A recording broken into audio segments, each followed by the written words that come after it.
Vamos a continuar entonces con nuestra agenda de conferencias e invitaremos en unos minutos al señor Philippe Fonta, director de la Iniciativa para la Sostenibilidad del Cemento, CSI. El CSI es un proyecto global formado por 24 de las mayores productoras de cemento con operaciones en más de 100 países. Estas empresas representan casi el 30% de la producción de cemento mundial y su composición incluye desde grandes multinacionales hasta pequeños productores locales. FICEM es uno de los 14 aliados en comunicaciones que CSI tiene en el mundo. Como consecuencia de ello, la Federación estableció en el año 2009 un convenio con esta organización para promover la vinculación de empresas en Latinoamérica a la base de datos GNR, Getting the Numbers Right, la cual registra información sobre el desempeño en emisiones de CO2 y consumo de energía de la industria global del cemento. Esta información le permite a grupos de interés, incluyendo productores, asociaciones de comercio, diseñadores de políticas públicas, la academia y organizaciones no gubernamentales, conocer el desempeño de la industria y su compromiso con la protección del clima. La gestión de FICEM ha permitido así sensibilizar y capacitar a las empresas cementeras de esta región para la medición y reporte de emisiones de CO2 y eficiencia energética. La información reportada actualmente por la industria en la región representa el 68% de la producción regional. El señor Philippe Fonta, quien dirige esta iniciativa, se unió al Consejo Empresarial para el Desarrollo Sostenible en marzo del 2011. Previamente se ha desempeñado como director para el desarrollo sostenible en Airbus, uno de los líderes mundiales en fabricación de aviones. Comenzó en Airbus en 1992 y se desempeñó como ingeniero de servicios, líder de mercadeo y director de comunicaciones. En el año 2000, el señor Fonta fue nombrado director medioambiental y en 2005 asumió el área corporativa de la Estrategia para el Desarrollo Sostenible del Cemento. Démosle pues la bienvenida con un fuerte aplauso al señor Philippe Fonta, director de la Iniciativa para la Sostenibilidad del Cemento.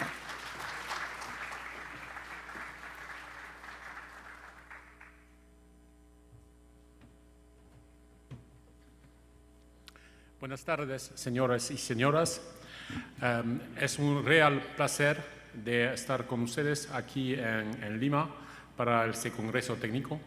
Y es muy importante para nosotros en la CSI de desarrollar la cooperación entre CSI y FICEM. Pero para explicarles esa cooperación y lo que entendemos en el desarrollo de esta cooperación, me permiten hacerle en inglés porque será más fácil para mí. So I'm switching now to the English language, and I've been asked to make a presentation this morning or this afternoon on getting the numbers right, which is one of the key achievements of CSI in terms of reporting the emissions of CO2. Before doing that, I just would like to highlight that, as it was presented this morning by Gabriel Restrepo, CSI is working on different elements of sustainability, and as it was mentioned this morning, health and safety, for instance, is #1 priority of the sector, and the CEOs of the cement sector every year reinforce the importance of reducing the fatalities and the accidents in our sector. But we have also a series of task forces that we are running regularly on climate change, on biodiversity, on water, on sustainable construction. And it's very important that beyond the members that we have, and we have 24 members currently in the Cement Sustainability Initiative, we cooperate with what we call our communications partners. And the communications partners are basically trade associations like FICEM, who enable us to widespread our messages, but also bring to us some inputs about the particular context or the specific markets you are operating in. And it's very important to develop this cooperation to make sure that, for instance, when we develop guidelines of our methodologies, we are sure that all the elements of the local context are put in place in these methodologies so that they can later on be applied by the members of the regions. Otherwise, if we don't take that into account, well, we're going to produce a nice book, but then if it's not applicable, it's not worth producing it. I just now will switch to the GNR, and I will explain why we started this initiative. And actually, this initiative started in 2006 by a decision by the CEOs of CSI. CSI is an initiative which is really CEO-led. And every year, we have a meeting of the CEOs of the cement companies, and we have a good show-up of the CEOs themselves, representing their companies and making the major strategic decisions, approving the budget, approving the next year work plan. And on that year, in 2006, they said, okay, we are working together on CO2, but I think we have a real problem. We need to improve our performance with regards to CO2 emissions. We also need to engage with the policymakers on that respect. And for that, the first thing we need is a subset of very reliable and robust data so that we can bring those data and start the discussion. So that was the initiative of getting the numbers right. Then, to get this data, you have a series of, I wouldn't say constraints, but elements that need to be fulfilled. First of all, when you report CO2, CO2 is very much related to your market volume or to your production. So you may enter very rapidly into potential antitrust issues. So it's very important to say that when CSI collects the data, this data is not seen directly by CSI, but it's seen by a third party, which is PricewaterhouseCoopers. This data is sent by the company through a tool on the web, and then PricewaterhouseCoopers aggregates the data, checks the data, and then creates an average of the market that then is given to CSI to be put on the website. So it means that for us, we don't see which company reports what, and for anyone who wants to go to the web, they don't see which company reports what.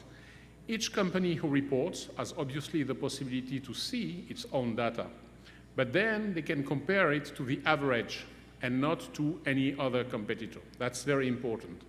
And when I say the average, it's also a breakdown that can be made by region, provided that in that region you have more than 3 companies reporting and more than 5 plants reporting, so that we cannot identify who reports what.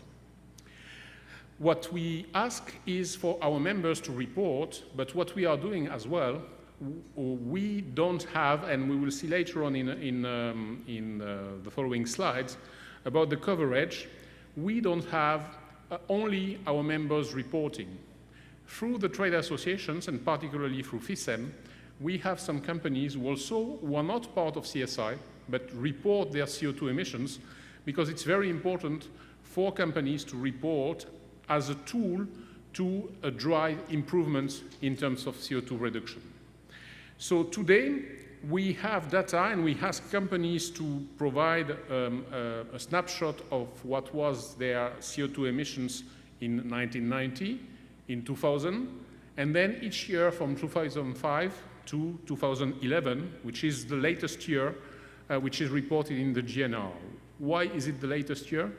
Because for antitrust reasons also, we keep a kind of 1-year embargo with the data. In other words, when we publish in May, June the data, it's the data not of the preceding year, but of 2 years before. And we keep this year of embargo just to maintain this confidentiality issue. Today, we have 94% of the data which is verified at company level. So this is really something that we can trust. And the general reports are published on the CSI website. So for the general data, we have a lot of requests coming from different stakeholders, and I will just show this slide to express that we have a lot of queries about the GNR, a lot of people who access the data on the web and who have additional questions about the reporting methodology and about the data. So you can see that these registered the received requests from universities, governmental authorities, consultant NGOs, etc. And you can see the number of responses or answers that we provide. Why don't we provide all the answers? Simply because for some of the questions, when we get a question from any of the stakeholders, if we just have to run the model through PwC and get the answer, that's okay, we provide the answer. If we need to develop the project a little bit more, this has a cost. So before doing that, we inform the person or the entity who asks that it has an additional cost and that we are not ready as CSI to pay for this additional cost if it doesn't bring an added value to the model. And very often, the entity doesn't follow up with paying for this request. The reason why the numbers of queries started very high at the beginning is that when we initiated the process, there were very simple questions about what to get from the GNR, and these very simple questions have now withdrawn because the ones who are asking the questions know how it works and know what they can get. And more we are getting more complex questions. And once again, this is the only service, the GNR is the only sector which provides such a service to different stakeholders. So it's also very important to say that the GNR database is used for different entities as a source or as a reference for working in what is called market-based measures, because GNR is the only available industry database that can inform such processes. And when you have UNFCCC or the European Commission or the UN who are working on NAMAs, what they want to get is a baseline data. And the baseline data is available through the GNR. So it's very important to have this information. When we look at the general coverage in terms of millions of tons or also in terms of percentage of the market, you can see these from different parts of the world, and you can see the difference in coverage depending on the places you are working with. Let's take two examples. If we take, for instance, the Middle East, currently CSI doesn't have any company who's headquartered in the Middle East. But out of the 24 companies who are based in the CSI, who are members of CSI, some of them have operations in the Middle East, and they report their CO2 emissions for their plants who are located in the Middle East. So to give you an example, but we don't have so far any members headquartered in the Middle East. If we look at China, we can see that we have a potential for a huge here quantity, but it represents only 5% because today these 5% are reported only by major groups having operations in China. We have recently had 5 members joining the CSI 2 years ago, and these companies, these 5 members, when they join CSI, they have 3 years to start reporting their CO2, to get used to the methodology, to get used to the protocol of reporting, to the tool. So they should start reporting this year. And normally, we should move this 5% to 20% coverage of the Chinese sector. So that's very important to carry on that.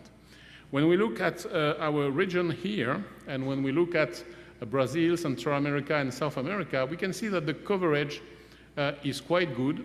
And this is basically by major companies who have operations in your countries, also some companies headquartered in that region who report to CSI, and also companies who are not members of CSI but who report through FISEM. So that's very important to have these figures quite high and to keep increasing them to have a good knowledge of the CO2 emissions in your region. And this afternoon, for instance, there will be a training on the CO2 protocol and on how to use the tool organized by FISEM for the people who are reporting the data. Then for the rest of the presentation, I decided to highlight a few of the indicators that we can extract from the GNR database. The first one is the progress in coverage in the world and in Central America and South America if we exclude Brazil. You can see that here, if we consider South America, we have had a very important increase here, and then we managed to stabilize the quantity or the coverage of reporting. For Central America, we are more or less constant. For the world, we are a little bit going down, simply because, you know, with the progress of India and China, we have not yet those reports coming from these companies, and when we have them, we will come back to an average of 35% compared to the 25% we have today. So if we select other elements, we can have very precise data in our GNR database, and we can extract, for instance, clinker volume covered by GNR for the world, for Latin America in 1919 and 2011. You can have specific gross CO2 emissions per ton of cementitious material. You can have the thermal energy per ton of clinker, the electric energy per ton of cement, the quantity of alternative fossil fuel, the volume of biomass. This is very precise, and you can extract that. And once again, the company who reports can have its own data and can have the average of the sector. So they can benchmark their performance with regards to the sector. If we consider the net CO2 emissions per ton of cementitious material, this is what we have with regards to the world and to Latin America. So Latin America has CO2 emissions which are lower than the world average because probably of more modern facilities, and we have the evolution from the sector who has moved from 713 kilograms of CO2 per ton to 590 kilograms per ton of cementitious material, which is a reduction of 17%, which is comparable to the reduction done at worldwide level. When we consider the use of alternative fuel with regards to Latin America compared to the world, we can see that there is a huge potential to develop. And that's one of the elements that we have identified when CSI developed its global roadmap, global technological roadmap in 2009. We identified the 4 levers of reducing the CO2 emissions, which are energy efficiency improvements, reduction of clinker per ton of cement, the use of alternative fuels, and carbon capture and storage. So this use of alternative fuels and co-processing is key, and we very much welcome the different forums that CSM is organizing to promote this technology in the region. When we look at thermal energy and the evolution over the years, we can see that we have more or less the curves that are following each other with some changes in which one is above the other one. Between 2007 and 2010, the consumption of thermal energy in Latin America remained almost constant. In 2011, this number decreased by 2.2%, reaching the value you can see on the screen. These results tend to demonstrate that Latin America has already started to improve the energy efficiency in its processes, like its counterparts in industrialized nations. And this is one element in which the companies need to carry on. In terms of electric energy, we have these curves again of the world and Latin America. Between 2006 and 2010, the electric energy consumption in the Latin American cement industry was slightly higher than the global average by about 1%. And in 2011, we have the value of energy consumption per ton of cement in Latin America, which is more or less the same as the global average. That indicates that Latin America industry is very capable of migrating towards a more energy efficient technologies.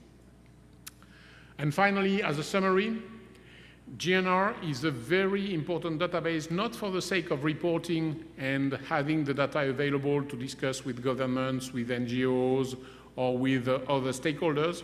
It's also serving internally the members because they can identify through the GNR and through the very precise indicators that are reported in GNR some ways of improving their thermal efficiency, their electric efficiency, and to reduce overall the CO2 emissions of the sector. But it's also a win-win in terms of improvement of the technology. Performance monitoring using GNR is a key route to improvement. That's what I was just mentioning. And if you want to drive your performance up, clearly through this GNR, you can fine-tune and really pilot the different parts of your plant associated to this data, and you can measure year after year what are the performances and what is the evolution of the performance of your company. And you can also, as I said, get the overall data compared and benchmarked with the average of the sector. So that's very important. So I will conclude on that. The GNR is clearly a key tool that CSI is working on, and we very much welcome the cooperation that is happening with CISEM to develop the possibility to have additional data through companies who are not a member of the CSI. So that's very important to increase this ratio and this overall coverage. Obviously, I'm very happy to be with you and to ask any questions you may have on the GNR. Thank you.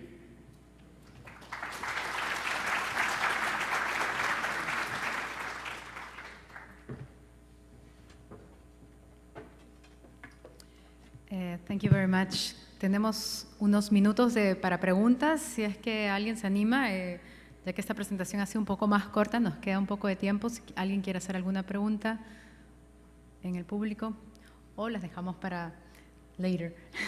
Muchas gracias. Gracias al señor Philippe Fonta, entonces, por tan interesante conferencia.